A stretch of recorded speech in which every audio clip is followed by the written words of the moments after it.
साथ नमस्कार, आपके साथ में राजीव और शुरुआत करते हैं इस बुलेटिन की उस परीक्षा से जिस परीक्षा को लेकर देश भर में बवाल मचा हुआ है। अलग अलग जगह जांच हो रही है। सीबीआई के हाथ में जांच है। नीट यूजी 2024 को लेकर सुप्रीम कोर्ट में आज सुनवाई है।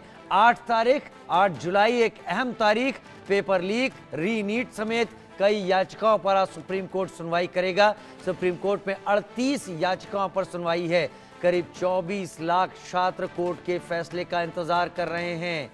ज्यादातर याचिकाएं परीक्षा रद्द करने की सुप्रीम कोर्ट के सामने पहुंची हुई हैं। कुल 38 याचिकाएं सुप्रीम कोर्ट के सामने। और आज का दिन इस लिहाज से भी अहम कि आज के दिन को देखते हुए एनटीए केंद्र सरकार क्या रुख अपना रहे हैं, वो अपना हलफनामा भी सुप्रीम कोर्ट में पहले से ही दे चुके हैं। एनटीए ने दोबारा परीक्षा कराए जाने का विरोध किया है।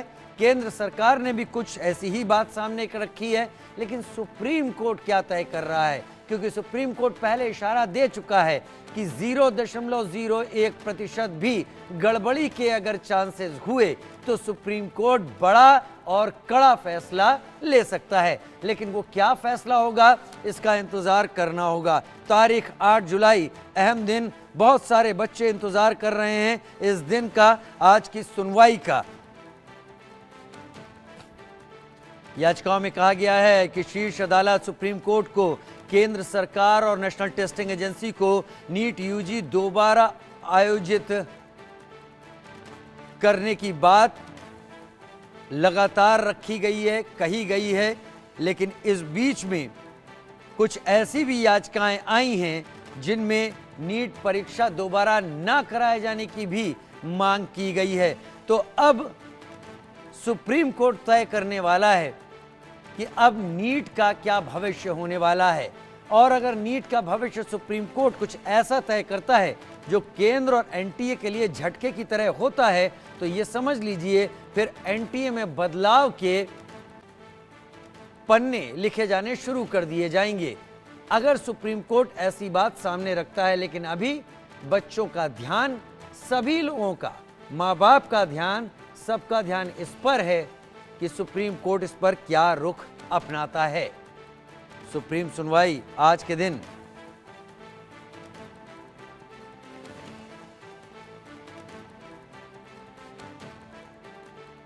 प्रधानमंत्री नरेंद्र मोदी ने नीट पर क्या कहा था, हम इसके साथ आपको ये भी बता देते हैं। उन्होंने कहा था कि दलीय राजनीति से ऊपर उठकर छात्रों के हितों की बात उठाई जाती है अगर सदन में, लेकिन ऐसा नहीं हुआ।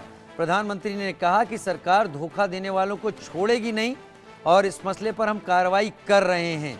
लेकिन अब ये बातें राजनीतिक हस्तक्षेप से आगे न्यायिक दहलीज पर हैं और सुप्रीम कोर्ट अब क्या करेगा, ये बड़ी बात होगी। नेशनल टेस्टिंग एजेंसी सरकारी और निजी संस्थानों में एमबीबीएस, बीडीएस और आयुष और अन्य संबंधित पाठ्यक्रमों में दाखिले के लिए नीट यूजी परीक्षा का आयोजन करती है, जिसमें बीडीएस की परीक्षा होती है, एमबीबीएस होती है, आयुष की और दूसरे पाठ्यक्रम।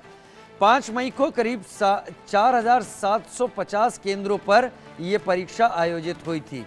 आयुष शर्मा मेरे साथ ज्यादा जानकारी के साथ इस वक्त जुड़ गए हैं। आयुष, इस परीक्षा में पेपर लीक के खिलाफ कई शहरों में विरोध प्रदर्शन हुए, परीक्षा रद्द करने की बात हुई, उच्च स्तरीय जांच की मांग हुई।